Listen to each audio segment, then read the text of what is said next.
তো বন্ধুরা, এই ভিডিওটা করতেছে আমি বাংলাদেশ থেকে। গত মাসে আমি বাংলাদেশে গেছিলাম। তো আমি গিয়েছিলাম 13-14 তারিখের দিকে।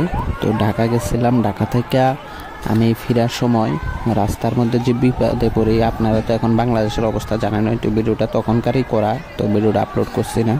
তো ভাবতেছি এখন আপলোড করুম। আমার সামনে যে দুজন আছে ওরাও ঢাকা থেকে আমার লোকে আইছে, এই যে দুজন।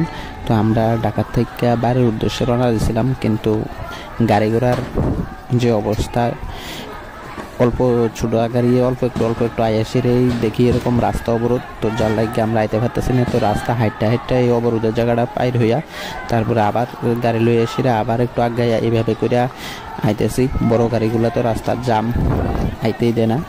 তো এখানে সামনে পুলিশের সঙ্গে স্টুডেন্টের যুদ্ধের মতো চলতেছে। তো এর মধ্যে আছি, খুব রিক্সের মধ্যে আছি। কোন সময় কি হয় জানি না। গতকাল এই ভিডিওটা যেদিন করছিলাম এর আগের দিনই আপনারা দেখছেন যে একটা ছেলেকে গুলি করে মারছিল।